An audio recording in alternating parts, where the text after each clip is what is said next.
Our agenda for today, it's really simple. What is it? Right? Why is it important? And then the big question of how do I then do something with this information, cultivate a growth mindset for success in graduate school. And I hope that, we're talking about graduate school because that's our immediate concern, right? It's an interesting journey, but that this whole thing about the growth mindset will also go beyond graduate school into life, right? Very quick poll. Have you heard of growth mindset? Is this a thing that's out there? Right? I see some nods. Yeah, there is a lot of interest in growth mindset. It really went out into communities in a big way. So, especially in education. So, what we're going to do is, just check in on that knowledge and clarify and have a shared language to talk about it. So, before we jump in to the what is growth mindset, let's frame it all in your experience. You've been in grad school now for a semester or 2 semesters, some of you. So, how is it different to everything else you've done, all the schooling you've had in your life? Think about this for a minute. If you have any ideas you want to throw it into chat, you're very welcome to. Totally not obliged to, but just how has it been actually very different for you this past year?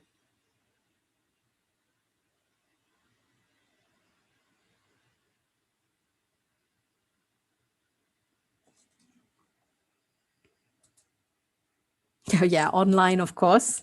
And with online comes a lot of very different experiences of schooling, especially if you haven't had any online schooling before. It was a newness, um, a novelty. Maybe that's kind of a positive word for it. A challenge, right? Online was a challenge. Um, and then you haven't seen graduate school on ground yet, probably, if you joined us only this past year. Other things that are different in graduate school, you might be thinking in your mind about some of these ideas. Nobody makes you go to graduate school generally. It's not required, but you choose to do it. You are very different to who you were as an undergraduate.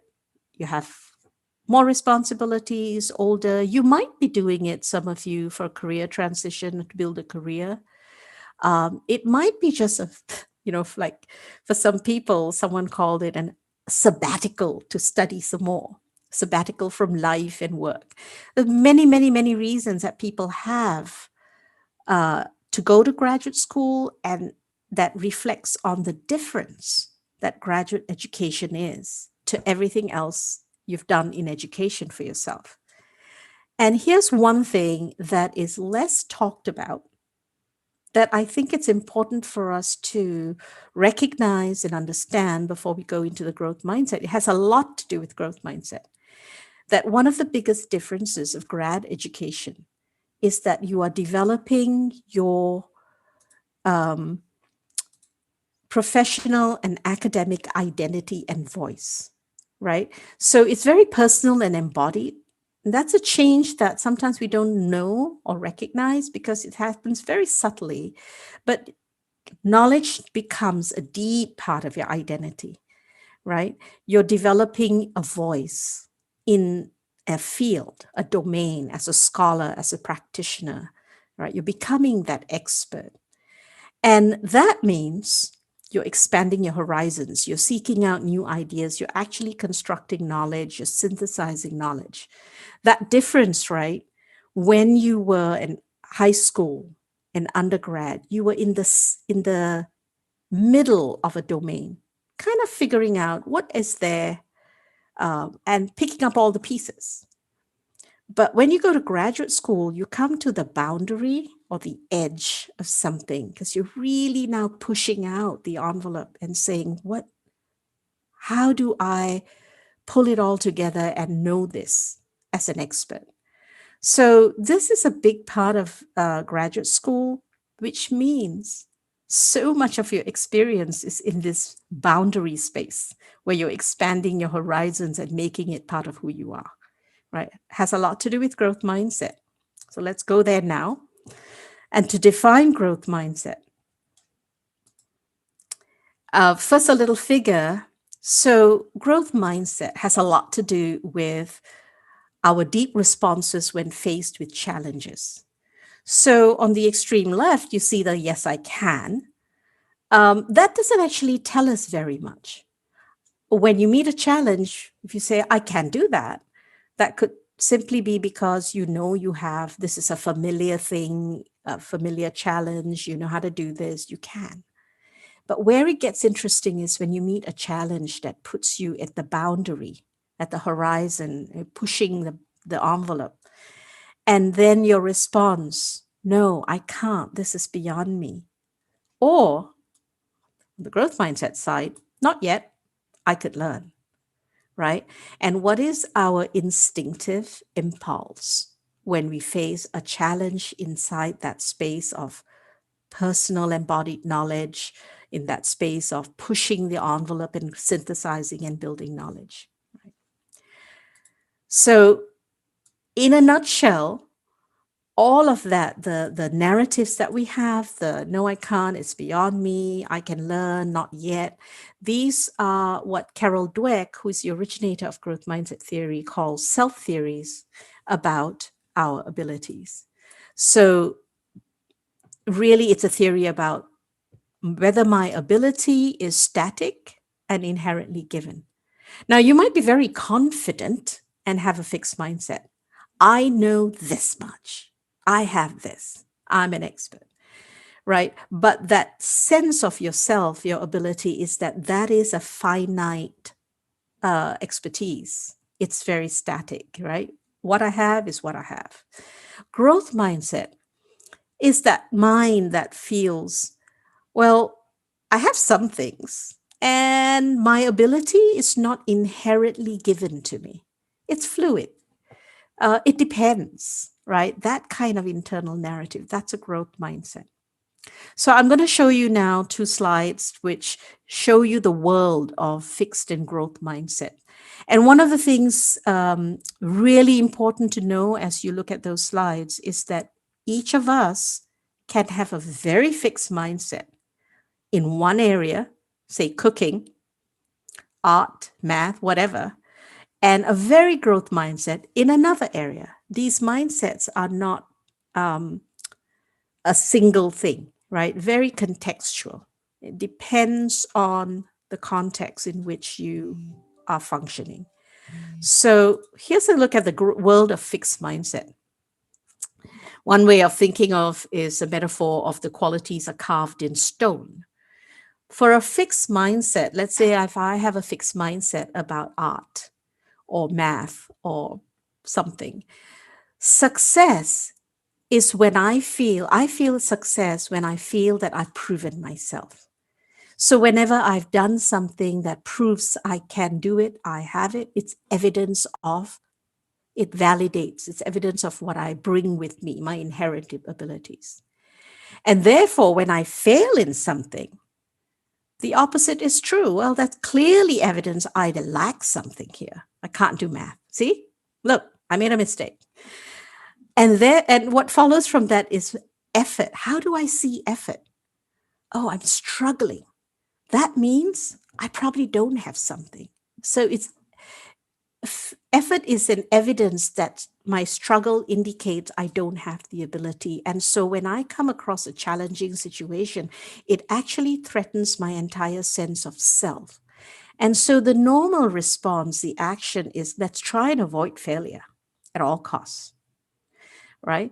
And so you might recognize these reactions, the way you see success, failure, effort, and action in some areas of your life, right? I'm going to just pause for a few seconds, just let that sink in. Okay. Now take a look at world of fixed minds, growth mindset. And the metaphor I use for that is the tree. Qualities can be cultivated is your self-theory. Success is feeling like I'm growing. It doesn't mean you have evidence of achievement. Your success metric, if you like, is this feeling that you are growing. You're stretching to learn something new. Those of you who do sports or go to the gym, you know, you hear people say, feel the stretch. That is an indicator of success. That is evidence of growth. New abilities are coming. Failure is not so much about mistakes. Mistakes are part of failure, but feeling like I'm not growing. I'm doing this thing and I'm not growing. I don't feel I'm growing. And failure, when you do fall down, when you do fall flat on your face, is evidence of your potential for growth. Oh, look, there's a boundary that I can push to expand my abilities, right? Effort, therefore, is evidence of stretching. My effort, when I make an effort, it is an indicator to me that I am pushing the envelope. And all the challenges are really pathways to growing. And so the action of growth mindset in a context is to try to find the stretch, embracing challenges and failures as just part of the stretching process, part of the pushing process.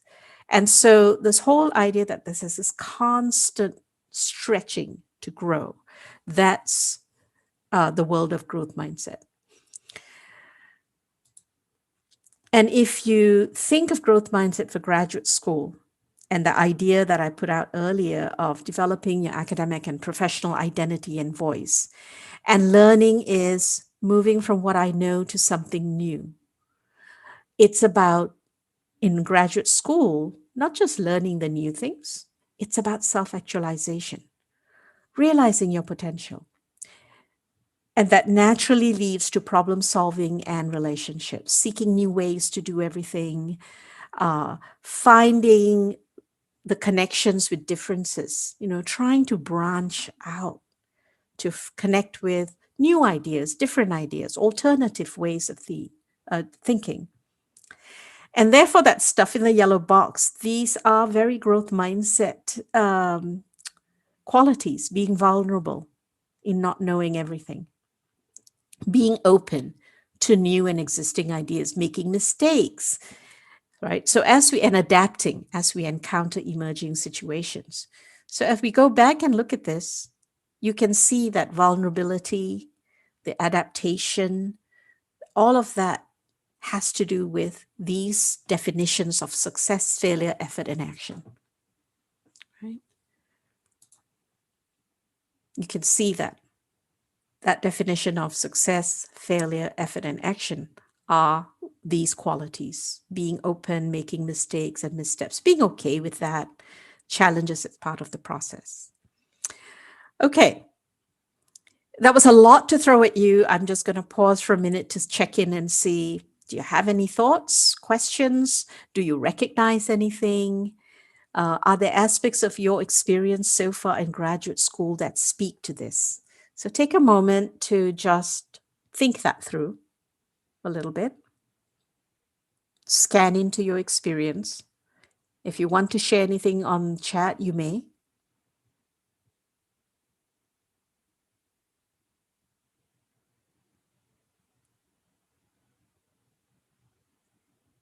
And maybe trying to say, where have I been, fixed in growth mindset? So I have that question coming up for you. So now, broadening out, I said, think for a moment of graduate school and let graduate school still play, but now just think back to your whole life.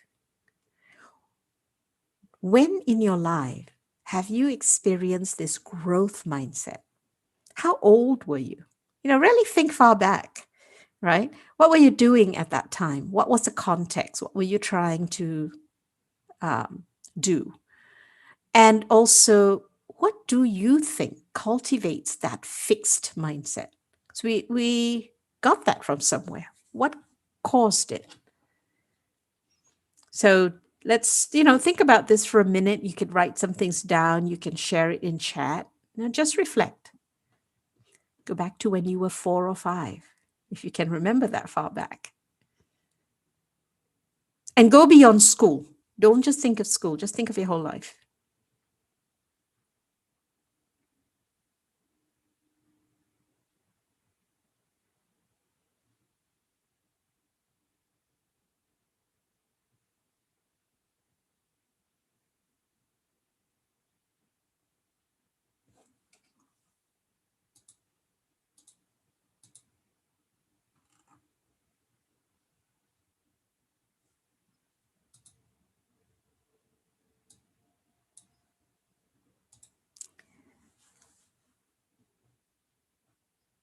All right. Does anybody want to share at this point? Unmute and speak or write something into chat?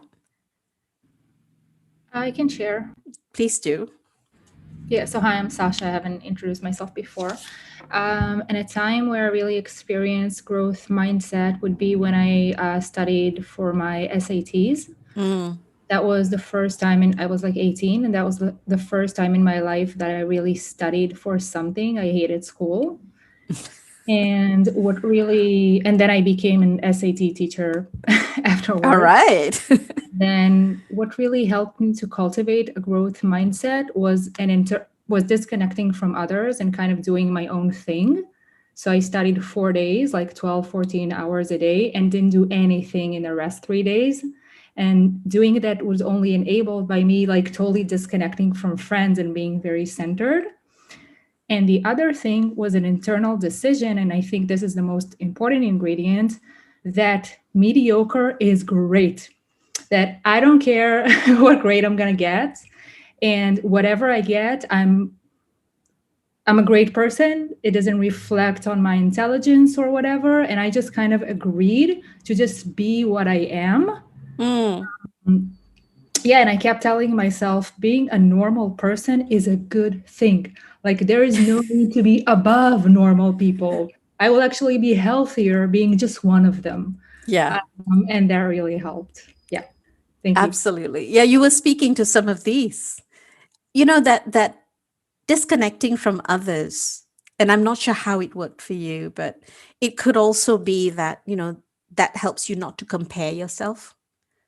I'm just doing this, you know, and the focus was on the effort. But I think the other thing you said was the big one, that it didn't matter. You shifted your idea that this is not the results you're getting are no evidence of an inherent ability. It is just the result you're getting. And it is a function of effort. Put in the effort, right? Um, and it led you to go on and teach SATs. That's really interesting. That you really embraced the whole area, that domain of testing in that space. So yeah, um, I have a follow up question for you, Sasha. As you did that work so many hours a day, did you get that sense of you stretching? That did you, when you got an answer wrong, did you feel that? Curious about your sense of the growth during that time. Yeah, I think back then I would probably phrase it as like I feel that I'm making an effort, Mm. like a cognitive effort, um, which I hadn't done before, like ever. Things came easy, and if they didn't, I just wouldn't do them. Ah. And then yeah, and I think this is something that characterizes a lot of people who do go to grad schools and advanced degrees, that they kind of have this feeling of like whether, it's either they have to be at the top of their like imagined pyramid or Mm. not at all. Um, Mm. so I think this was like a turning point in my life. Yeah. And yeah, that serves me like until today. So I really had a sense of like making a genuine effort. Like I really identify with this sort of with this like term, because Mm. that's what I felt. And it's so scary to make an effort and really to put yourself out there, and then maybe the results will not really reflect, maybe you won't be good enough. Yeah. It's about the effort, just like you said before. So I felt that for sure. Yeah, I was Yeah. like cognitively like, yeah, there. And it was a good feeling. It was a good feeling. Mm. I liked it. It is a good feeling when you find that. And you said something really important. It is feeling that things come easy. Um, when and most of us who go to graduate school, if we've done things and they've come easy, you're good at something. And what happens with that is then when things become hard, you interpret that as a signal that you're not good. And that's the fixed mindset. So you see this in a lot of math education research, where you see the students who are good at it, like really good at algebra, they're very confident because they've always got it fast and easy. Then they hit calculus and they immediately go, oh my God, I guess I'm not good at math then, because now it's not easy. So that easiness is a thing that, and graduate school, there's a lot of it. Should it come easy to me? Why am I struggling so hard with this? And that's where that shift and the intentional shift to growth mindset is really important. Thank you for sharing. I really appreciate it. Anyone else has a quick story about growth mindset in your life?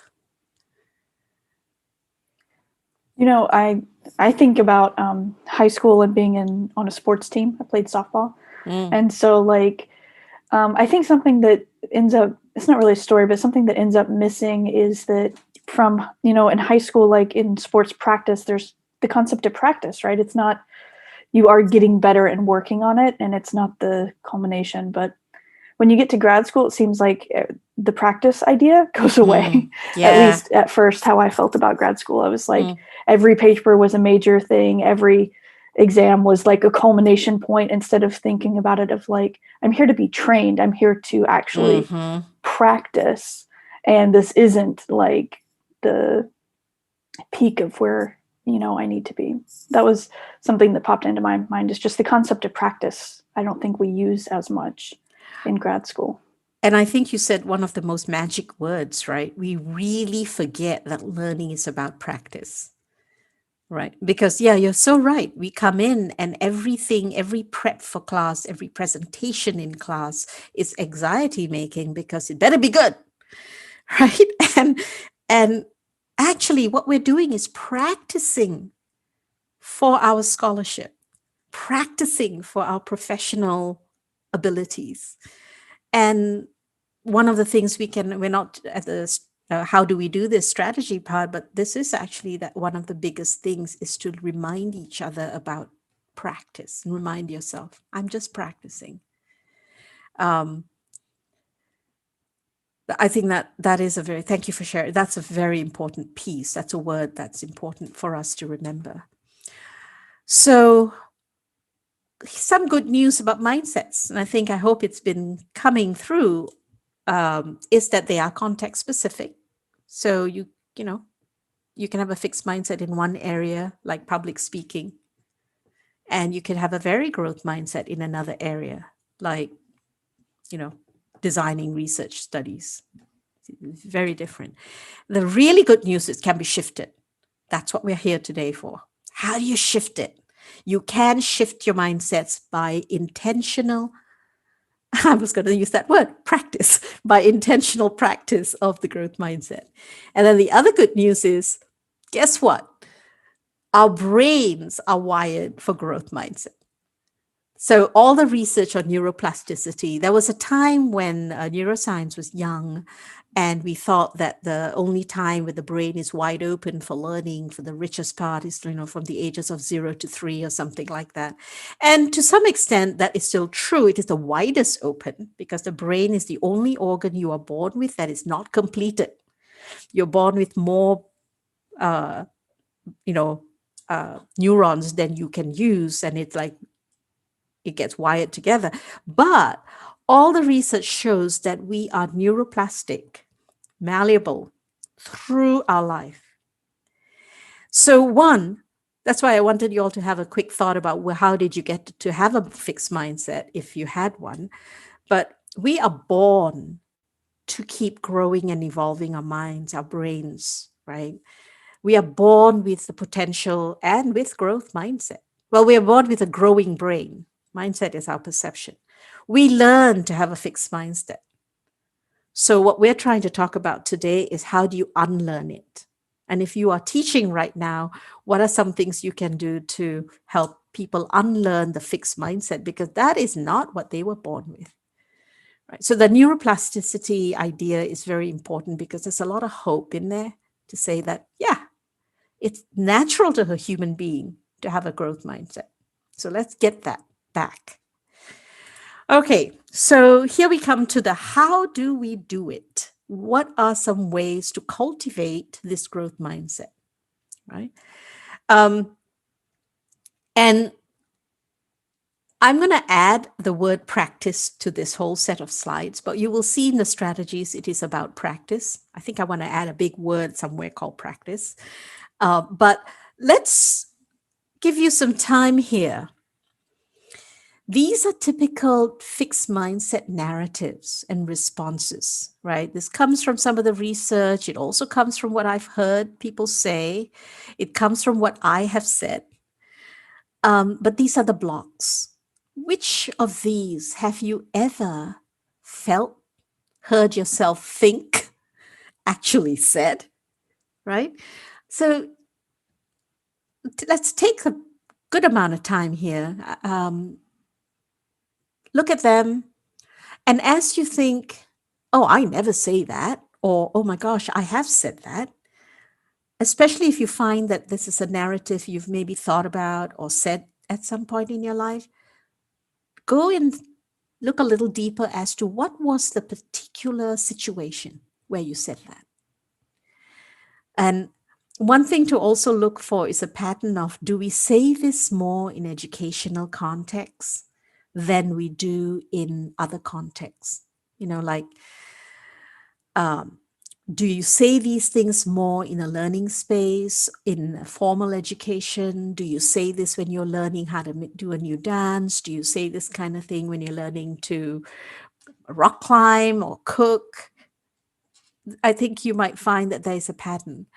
But I'm going to stop talking for a minute and just give us that time to give it some thought.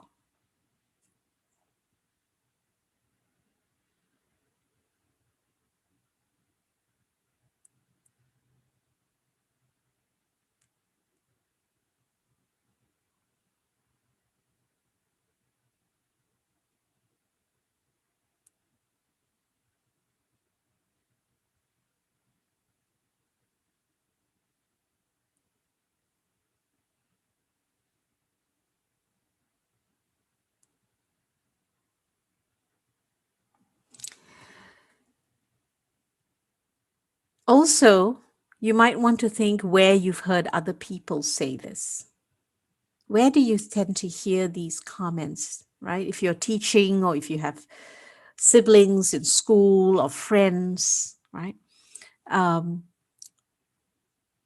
much do we hear these types of narratives? And then the big question is, so how do we revise and change these, right? So this is a fixed mindset narrative. Are there any comments or questions at this point to these narratives? Is there a narrative I don't have that you've heard that you think, yeah, that belongs in the fixed mindset set too?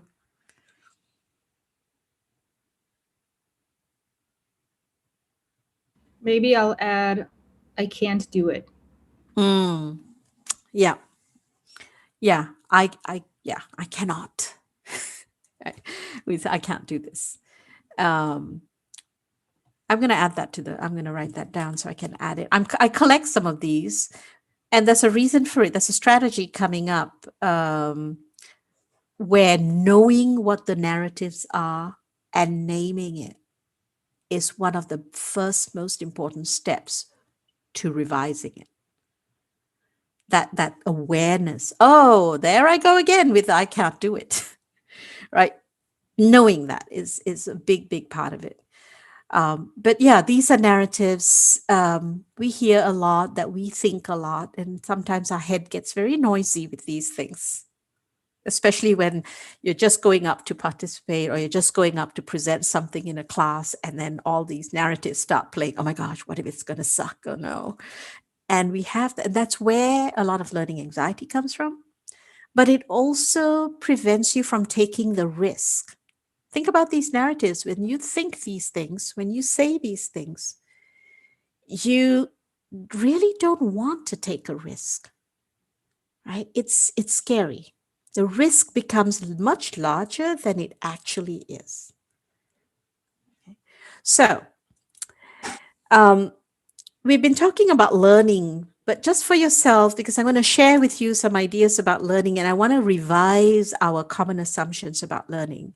What would you say learning is, if you had to fill in the blanks in one sentence? right? Again, think it to yourself. I'm going to give you 30 seconds. If you're very happy to share on chat, throw in your sentence definition of learning is, and then we'll go on and take a revised look at learning.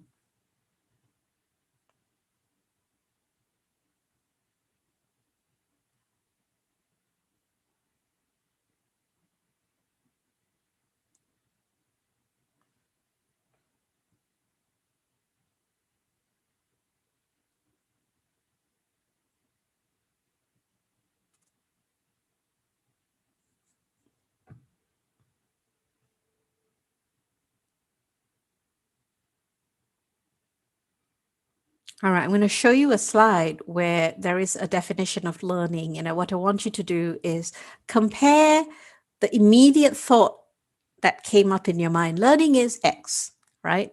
What comes to your mind with, oops, not yet to that slide. Before we go on to that slide, the precursor, the prelude to that slide is learning is pass or fail. A lot of us think of that. You know, life is you either get it or you don't get it. You pass or you fail. What if there was a third option? Speaks to Shelby's notion of not yet, the practice, right? And one of the ways Carol Dweck explains growth mindset is she speaks of the tyranny of the now, right? And the power of yet. So when people have a growth mindset, this is a quote from her TED Talk, they are on fire with yet. And when you are thinking in terms of yet, which is practice, they engage deeply, they process the error, they learn from it, they correct it, therefore they're growing. So this shift from pass fail binary, we pass, we fail, do well, we don't do well, we are successful, we're not successful. If you can go from that to this very powerful narrative, not yet, then this is the definition of learning revised. So, are you able to transform your assumptions about learning when you're sitting in class, when you're doing stats, when you're sitting in a very intense lecture, when you are preparing a presentation to give in class? Is this how we, in our deepest self, think about learning? So, relishing the unknown as a space for discovery. I'm going to add practice in here. Embracing challenges, embracing differences, alternatives, newness. Oh my gosh, there are 5 ideas here, right? Let's play with them. Let's look at all of them. Learning is also, therefore, if you're doing all this innovation of thought, coming up against walls and roadblocks. That's just part of learning. Backtracking and redoing. And if learning is coming up against the roadblocks and backtracking and redoing, then learning necessarily involves the seeking of feedback. You know, sometimes we've been trained in our education to make feedback a separate thing. I'm learning this stuff and then I'll write something or do a test and maybe I'll get some feedback. But learning in itself is a process of inherent cycles of feedback from yourself and from others. So broadening learning is all of these things, right? So assumptions about learning need to kind of align to this thing. So learning, so I'm looking at chat, getting an input, processing it internally, think about it, then produce an output. So learning is a productive process. And so Sasha's definition of learning speaks to this. It's not instant. There is a deep, look at that. There is a process. There is something that comes in. There's something I have to do with it. And then there's something that I create. So in this definition in chat that Sasha has shared, learning is a creative process, right? This is what an artist does. They get a lot of input. They process it, and then they create a painting, a sculpture, an installation. This is what a scientist does. They have a lot of data. They process it, they design a study, they analyze it, and then they have an output. They have results. That is learning. So Good. That's a great definition. And it's based on the power of yet, because there's no yet until you've done all that processing and stuff, which speaks to practice. Right. So good. We have this strong, rich definition of learning, which is based on the idea of abandoning pass fail and moving to yet. Put it together now with this. Here's a kind of, I want to bring it all together in this image. Here's what you bring. You bring something you know. You have assets of habits of mind, assets of knowledge, assets of process and method, various things, assets of support, emotional assets, social assets. You bring all of that with you. You have a vision of something like the why of why you're in graduate school, what you want to do with all this. But then you interact with the challenges, the discomfort, the failure, the missteps. It's just part of the process, right? And you have unknowns and the possibilities and new assets and open roads. When you can integrate all three, and going to Sasha's definition, process the inputs of graduate school in that space of the unknowns, the challenges, and what you bring. Then your output would be toward the future, learning, transforming, growing. Of course, you have, the concrete outputs, the very products you build, but the deep output is that professional knowledge and identity and voice. So when you get that bigger picture of what you're doing as you travel through this journey in graduate school, you are engaging with the power of yet. You're constantly building in a process for the future. So I have a whole bunch of strategies to share with you, but I feel like it's important that you think about a few things that you are currently doing so that you can recognize these are your practice assets, as they were, for growth mindset, that you're already connected with, that you're already doing, you're already practicing. And then that might open up space for you to think about, where are the spaces I want to push some more and build more strategies. So question one, what habits of mind, the way I think, what practices, actual concrete practices, can you build or have you already got to work with the challenges of graduate school and to realize your potential? And your second question is, and this is a really good opportunity for us as this little temporary community to share, what are the tools and resources you can develop? Where are they? Right? So maybe there'll be a bit of crowd sharing. Where do I find them in CGU and beyond CGU? So I'm going to give us a good 3 minutes to brainstorm this, make a list in your own space. If you're happy to put it into chat, that would be very, very valuable. I will invite you all to share something in chat if you can later. But for now, let's take 2 or 3 minutes to just make a list of ideas. All right. So in your own space for 3 minutes, let's work on this. And then I'll share a whole bunch of strategies and we can see how together we have a lot and what are the gaps that we still have questions about. All right, I'm just set the timer and let's work quietly for 2 minutes.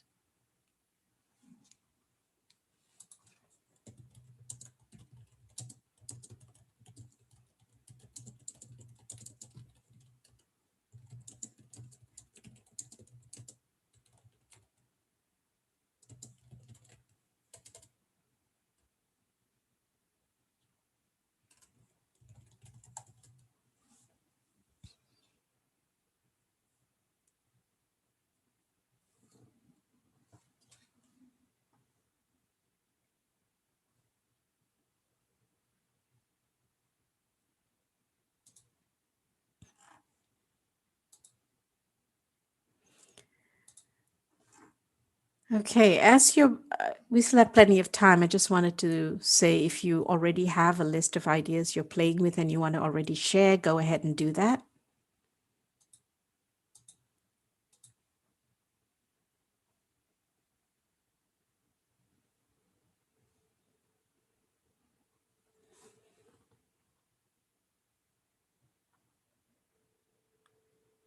Okay, we have about 20 seconds.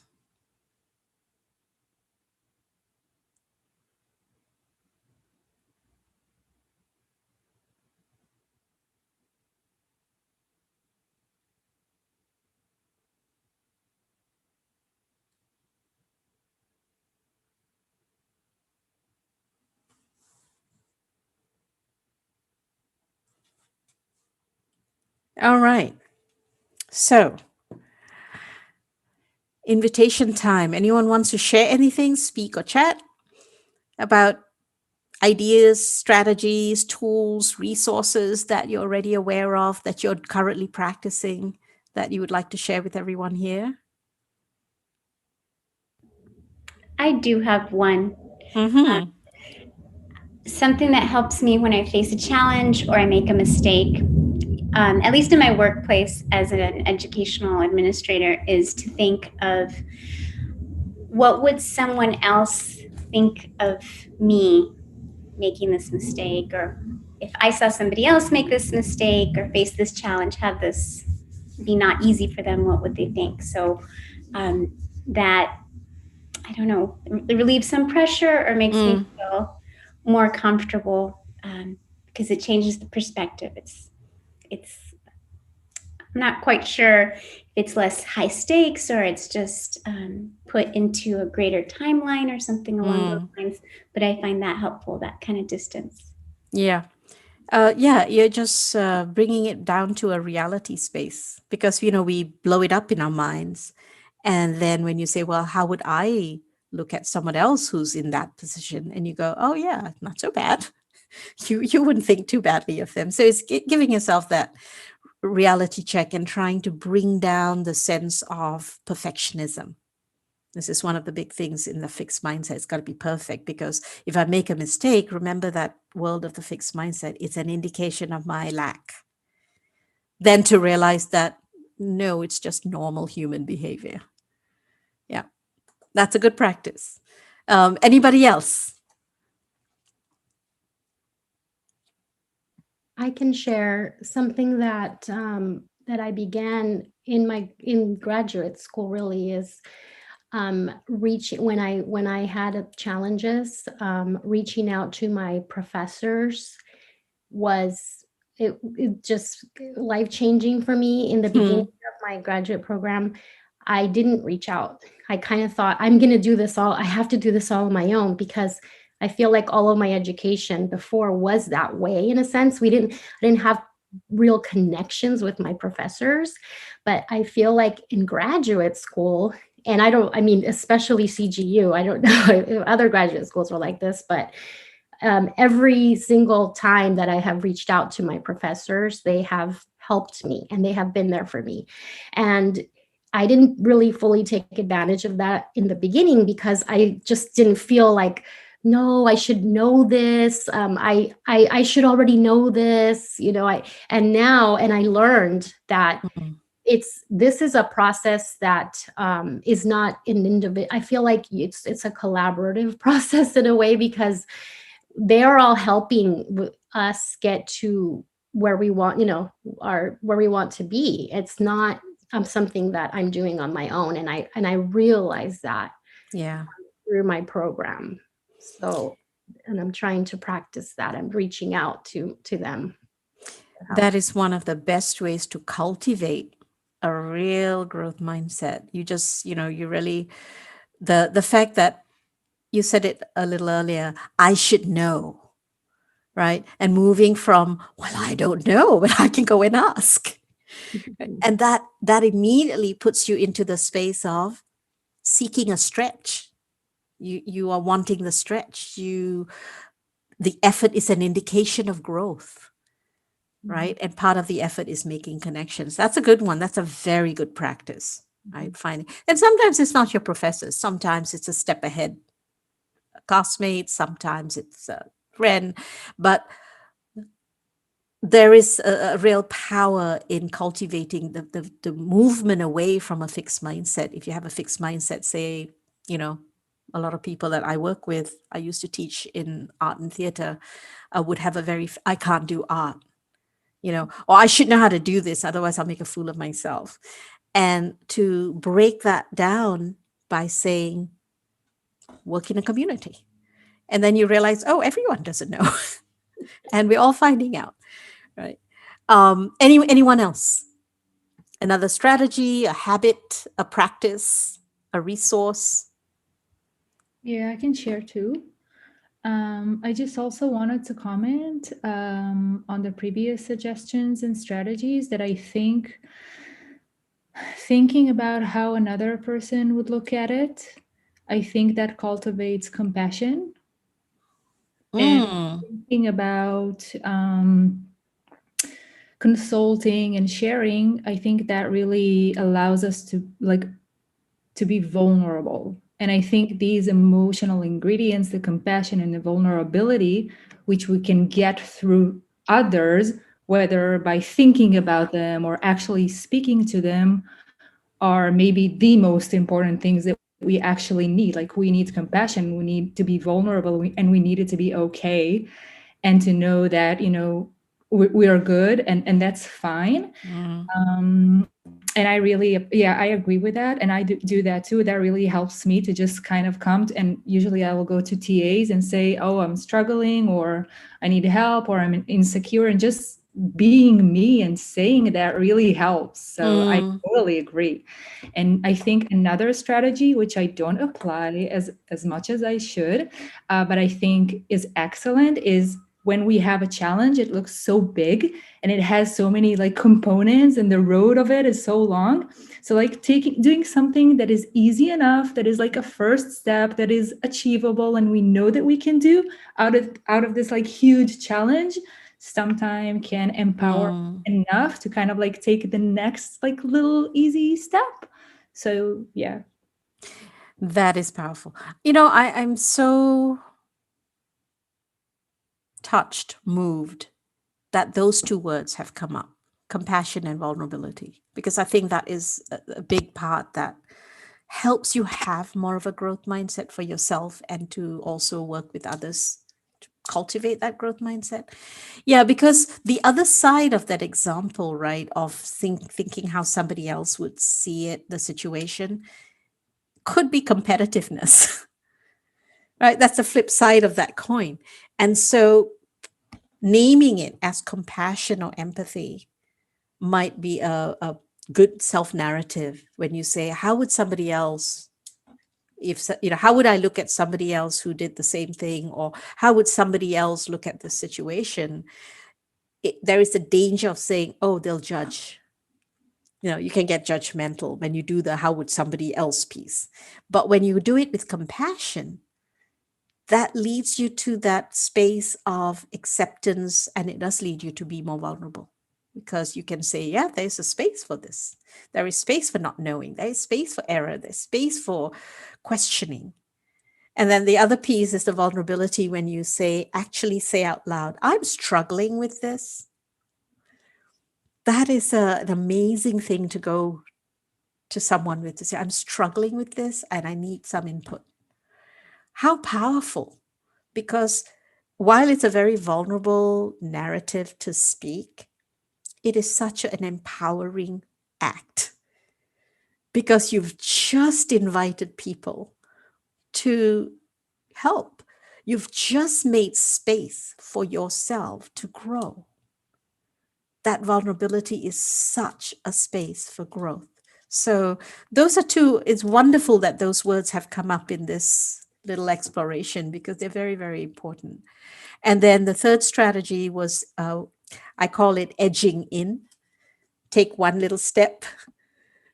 It's huge, right? It's daunting. And when you're daunted, that fixed mindset can start. I can't. This is too hard. I don't have the inherent abilities to do the big thing, and I will be judged. So if I fail, it will be an indication of what I don't have.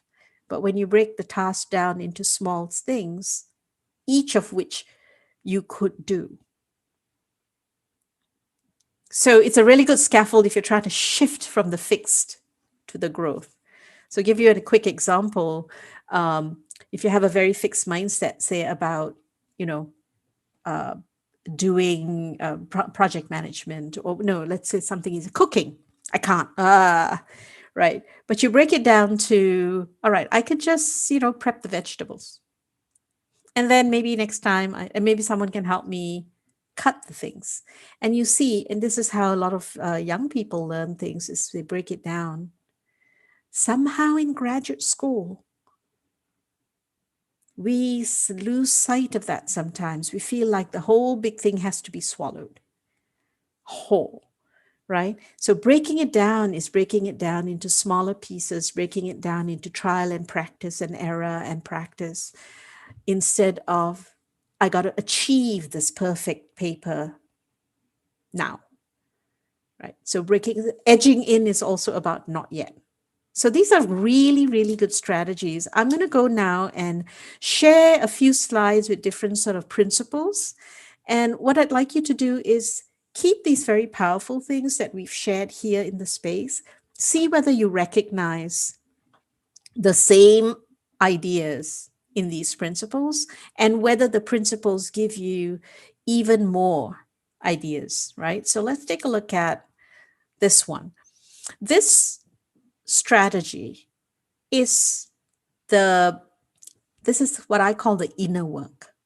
Recognize and pause, hit the pause button on fixed mindset thinking. So I just have, these 5 sort of signals or indicators of fixed mindset. When you pass up a chance to learn, when you feel you've been labeled by a failure, by yourself, a lot of the time, we do it to ourselves more than other people do it to us. But you label yourself, oh yeah, I really suck at this, right? You're labeling. Getting discouraged by challenges, needing to be perfect, comparing yourself to others. Oh my gosh, they all seem to do it so easy. A lot of the time, this is such a habit of mind, we don't even know we're thinking these things. So the first step is building that moment of self-recognition, like, oh, I'm doing it. Then you call it in, give it a name. Because when you can name something, you can pick it up, right? And practice pausing and give it a name. Oh, there I go again, comparing myself. Name it. Then you want to take it outside of yourself, where you want to actually articulate. So when Sasha said she tells the TA, I'm struggling with this, you just took it outside of yourself. And sometimes when you take those things outside of yourself, they dwindle down to the correct size. They're not so big. So seek feedback. And Claudia talked about this, right? From people you trust. If you're not happy going to a professor yet, go to a classmate, go to a TA. Write about it.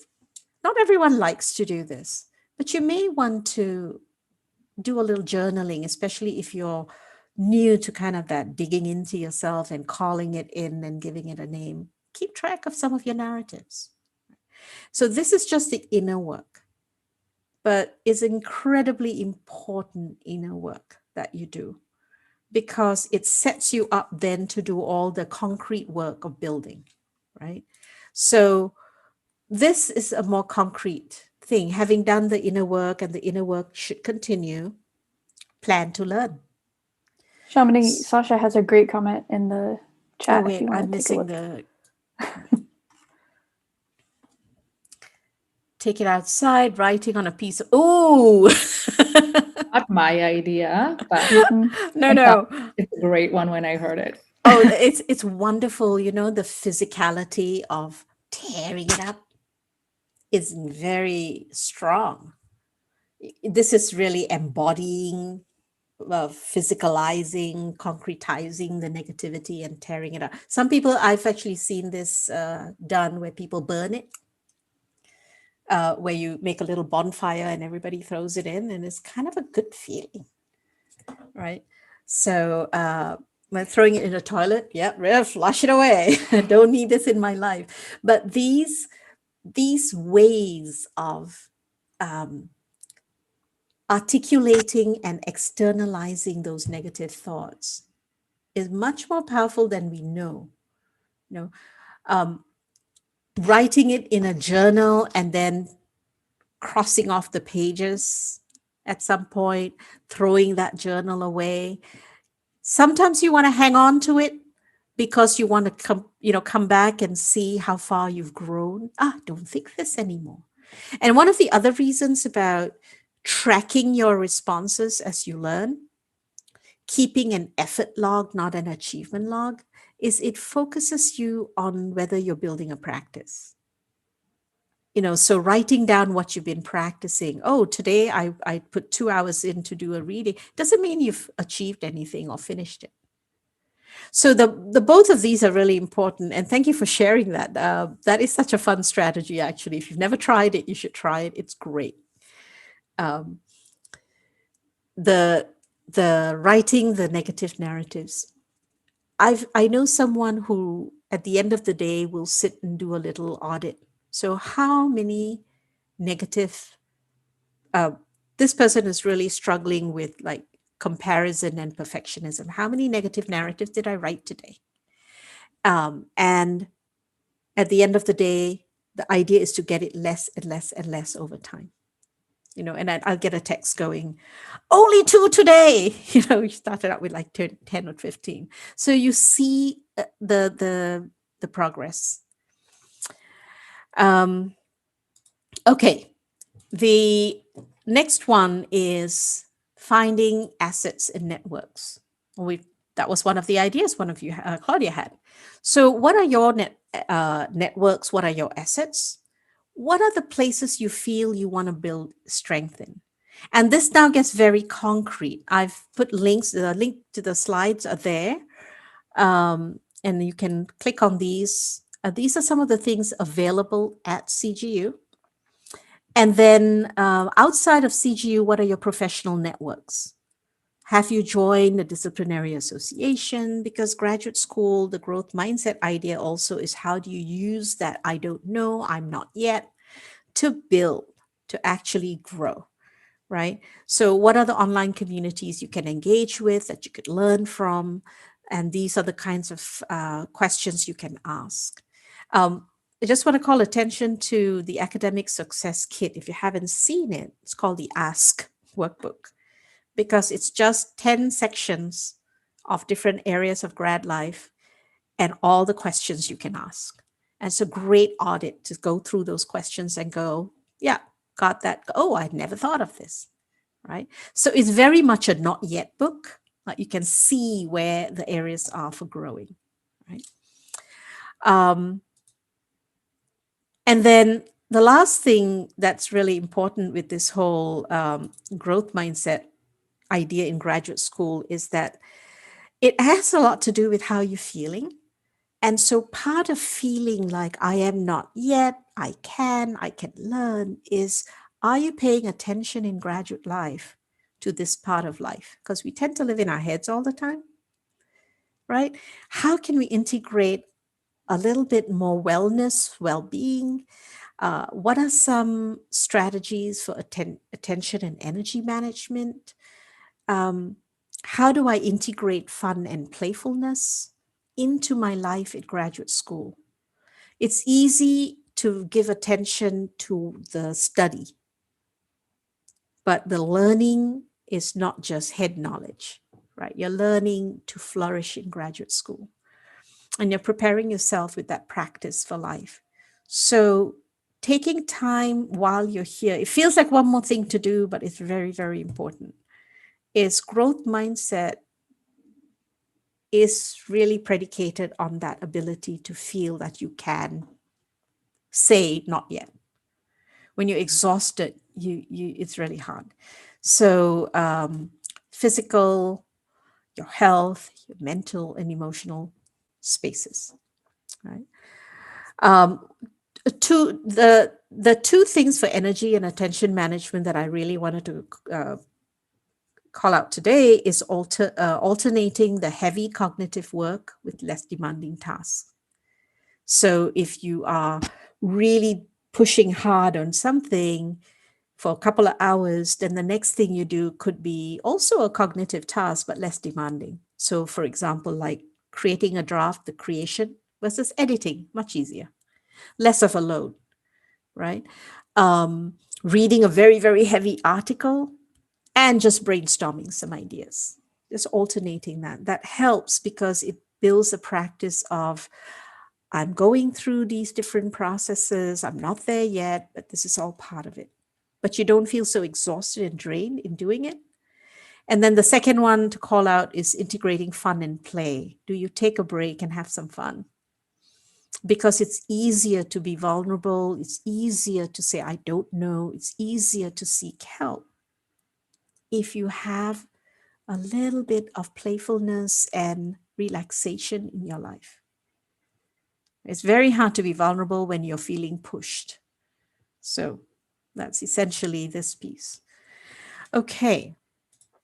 I just want to, before we still have time, if you can hang out.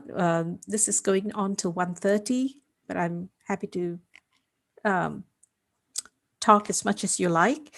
But I put some resources together for you. And these are things at CGU, if you haven't checked them out yet, that are spaces where you can have the room and the time and the space to be vulnerable and to ask, to say, I don't know. This is a space for practice. So the Ask workbook I've told you about, there are 10 critical facets of graduate school, everything from career development to learning skills. The Center for Writing and Rhetoric is very much a practice space. Don't go only when you have an urgent paper. Go and start building. They will talk to you even if you haven't written a word yet. Practice. Build with them. The library, more than a repository of books. The librarians can help you understand and ask questions, show you how to do better searches, and lots of practice skills to equip yourself with. We have actually done a webinar on organizing your research. If you want, I put the link to that video there that you could take a look. Shelby did that one on organizing yourself. The more you have tools, the easier it is to feel vulnerable without feeling bad about that because you're gathering your tools. The Digital Learning Lab, they will help you with a lot of digital tools. So all of these are spaces for learning. I put the links in, do check them out. This would be, if you want to listen to Carol Dweck herself, this is a short video where she talks about developing a growth mindset. That's Carol Dweck. She is at Stanford University. Some of the research and blog writings about growth mindset that are very, very interesting to read if you want to dive into this area a little bit more. You know, this is just for those of you who are curious. And there has been a little criticism about growth mindset, and there's some clarification of it. So if you are really interested, you know, theoretically about it, I've added some links there as well. Okay. Shelby and I are both in the Preparing Future Faculty program. So if you're curious about what we do outside of this, we do everything to do with teaching and learning.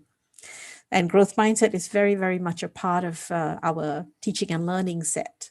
So if you want to see it, what else we do, here's our website, email. You can make appointments if you want to talk some more about growth mindset. And check us out for all our other services, right? And our social media. Shelby just put this link to this set of slides in the chat. So you will have access. If you click on it, you will have access to the slides. So do download it. Saucer, did you have a question? Yeah, I always I've been receiving those emails from your center, the future faculty, and I never got what those are about. Okay. Deleted them. All right. What is it for people who want to become professors, or what is it about? We will definitely answer that question and any other questions that the rest of you have on just resources at CGU in general, although this is about the growth mindset as a webinar. Part of that is resourcing yourself, so we can also talk more broadly. But before I forget, there's a short poll that I am going to launch that will just give us a little feedback about how this session went for you, what you thought, right? So here it is. If you could just respond to those questions, it's all anonymous. Do you want to speak a little bit while they're filling out the poll about what we do at BFF? Yep. Okay. So the title kind of is what it is, if you want to teach. But the title is also a little opaque because it's not also for professors at college. If you want to teach in any capacity, whether that's in an academic space, in a corporate space, in a nonprofit space, what we do is we are we have programs around how to build yourself as a educator. All our education development is grounded in the idea of how do you build yourself as an equity-minded, inclusive educator? What does that really mean? So we have workshops. We do have a certificate in college teaching that is free to all students. You can add it to your degree. Goes to your transcript, yeah. Yeah, it goes to your transcript, and it's 2 courses. So, you can check out our website and read the details of that. So that gives you the theories and the frameworks, and then you build a teaching portfolio, which is things like your teaching philosophy, your diversity statement, you build a course, you build a learning management system, you build a personal website, and you get to take all those products away with you. And it really does prepare you to go on the job market because you'll have most of all the items you need to actually start looking if you're going to be faculty. Right. Anything, and then we do, we have webinars. If you go to our events page, you will see a whole string of webinars every semester that we put out there. So you're very welcome to come to those.